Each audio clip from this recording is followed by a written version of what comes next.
حضرت محدث ابن جوزی نے لکھا ہے کہ حضرت حبیب اجمی ایک بزرگ تھے، ان کے پاس ایک شخص اکثر آتا تھا، بڑا مالدار تھا، ایک ہی بیٹی تھی، وہ بھی ٹانگوں سے معذور تھی۔ تو آپ اکثر اس کو کہتے کہ تو توبہ کر، اللہ کی بارگاہ میں رجوع کر۔ ایک وقت ایسا آتا ہے کہ پھر انسان کا جب کوئی اپنا نہیں رہتا پھر اسے مصلی یاد آتا ہے، لیکن اگر مصلی کی عادت بچپن سے پڑ جائے نا تو پھر ذرا آسان ہوتا ہے اللہ سے دل لگانا۔ وہ اکثر آپ اس کو کہتے کہ ٹھیک ہو جائے کہ تو بیٹی ہے، وہ بھی بیچاری معذور ہے، تو کہاں دولت لے جائے۔ آج کرتا ہوں، ہم تاریخیں دیتے رہتے ہیں نا اللہ تعالیٰ کو معاذ اللہ کہ رمضان سے میں نے نیک ہو جانا ہے، عمرہ کر کے آؤں گا تو پھر میں پکا نمازی ہوں۔ خدا کے بندو، کس نے تجھے بتایا کہ رمضان تک تو زندہ رہے گا؟ کس نے خبر کی کہ عمرہ کرنے تک تو بچے گا؟ حضرت حبیب اجمی اس کو کہتے تو کہتا بڑی جلدی ٹھیک ہو جاؤں گا۔ ایک دن سویرے سویرے توبہ کرنے آ گیا۔ آپ نے فرمایا کیا ہوا؟ تو کہنے لگا حضرت جی کل ایک 15 سال کا نوجوان ملا ہے اور مجھے توبہ کرا گیا۔ مزہ ہی اس عمر میں اللہ اللہ کرنے کا، نبی کریم سے محبت بھی کرنی ہو تو یہی عمر ہے۔ عشق لگا سی کھیڈاں کھیڈ دی نوں تے پھر مینوں کھیڈاں بھول گئیاں، کجل پایا سی میں یار دے ویکھنے نوں، پھر او دی یاد وچ روندیاں ہی ڈول گئیاں۔ حیدر شاہ اس گلی کدے نہ رول پر ہن تے رول گئیاں۔ جن لوگوں نے ابو جہل کو قتل کیا تھا ان کی عمر بھی 15 سال تھی۔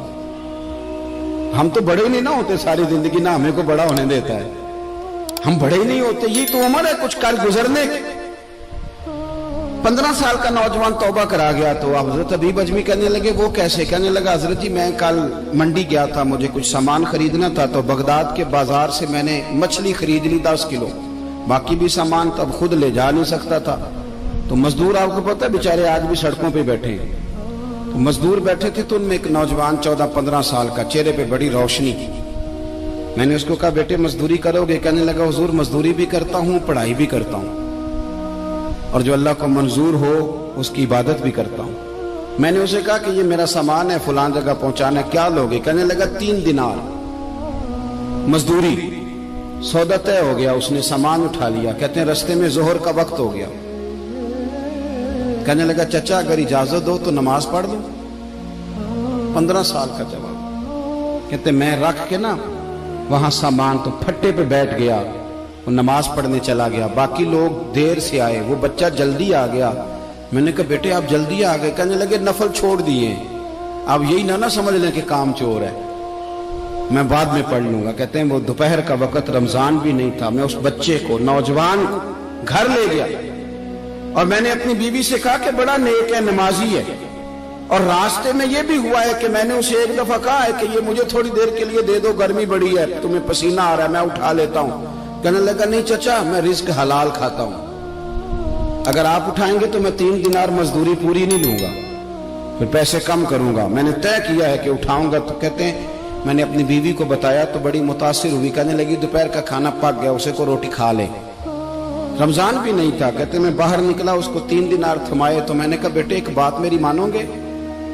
کہنے لگا بتائیے۔ میں نے کہا کھانا پکائے کھا لو۔ کہنے لگا میں معافی چاہتا ہوں، میں نے روزہ رکھا ہوا ہے۔ حضور نے حکم دیا، حکم نبی کریم نے حکم دیا، بخاری مسلم کی حدیث ہے، فرمایا نوجوانوں اگر تمہارے پاس طاقت ہے تو نکاح کر لو ورنہ روزے رکھو۔ حکم دیا، یا نکاح اور یا روزے، یہ سرکار کا حکم ہے۔ بھائی نفلی روزہ نفس کی قوتوں کو کچلتا ہے، انسان میں نورانیت اور روحانیت لاتا ہے۔ کہتے وہ کہنے لگا میں نے روزہ رکھا ہے، میں اور متاثر ہو گیا۔ میں نے کہا اب کیا کرو گے؟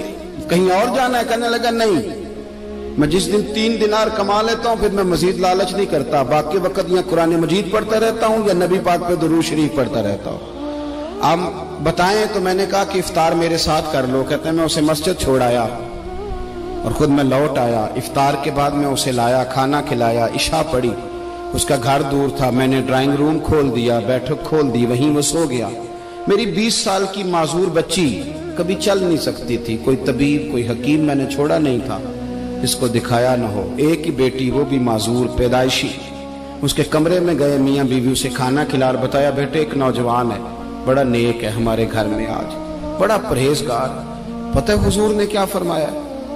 نبی کریم فرماتے ہیں جب نوجوان اٹھ کے تہجد پڑھتا ہے نا، نوجوان تو اللہ فرشتوں کے سامنے اس نوجوان پر فخر فرماتا ہے.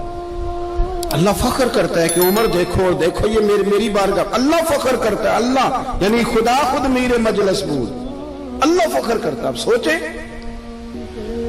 تو ہم نے اپنی بیٹی کو بتایا کہ نوجوان اور بڑا نیک ہے, تو کہتے ہیں وہ کھانا کھلا کے ہم واپس آ گئے. آدھی رات کا وقت ہوا تو دروازے پہ دستک ہوئی. بچی اپنے کمرے میں سو رہی تھی, ہم اپنے کمرے میں, وہ بیٹھک میں. گھبرا کے اٹھے کہ اس وقت کون ہے دروازے پہ؟ تو بیٹی کہنے لگی ابا دروازہ تو کھولنا. کہتے ہیں دروازہ کھولا تو 20 سال ہو گئے تھے بیٹی کو, کبھی اس نے چل کے نہیں دکھایا تھا, کبھی دوڑ کے ادھر جاتی کبھی ادھر آتی. کہتی الحمدللہ اللہ نے میری ٹانگیں ٹھیک کر دی. ہم دونوں رونے لگے, اے اللہ تو کتنا کریم ہے, کیسے ہوا بیٹے سارا کچھ؟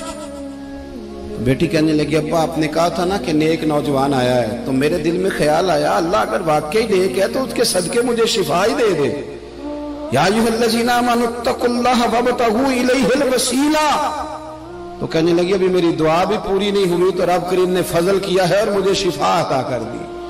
کہتے ہم دوڑ کے اس کے کمرے میں گئے اور جب ہم نے ہاتھ رکھا تو دروازہ پہلے سے کھلا تھا, ایک خط چھوڑ گیا تھا. آج کل کے پیر کی کرامت ہوتی تو فیس بک پہ دے دیتا, باقیوں کو بھی ذرا پتہ چلے.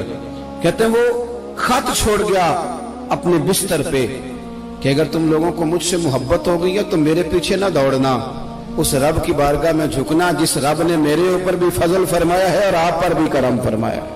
میرے نوجوان دوستو, یہ جو بچپنا ہمیں لوگ کہتے ہیں نا ابھی بچے ہو, ابھی جب آپ بالغ ہو گئے تو نماز فرض ہو گئی, سچ بولنا ضروری ہو گیا, رزق حلال کھانا ضروری ہو گیا, شریعت ساری کی ساری لاگو ہو. ایک تو درگزر سے کام نہیں, دوسرا اپنی زندگی کے اندر خواہشات کو چھوڑیں.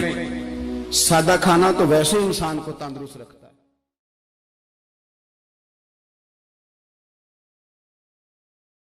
اگر آپ کو ہماری ویڈیو اچھی لگی ہے تو ہمارے چینل کو سبسکرائب کر لیں, لائک کریں, کمنٹ کریں اور اپنے دوستوں کے ساتھ ضرور شیئر کریں. اب ملتے ہیں اگلی ویڈیو میں.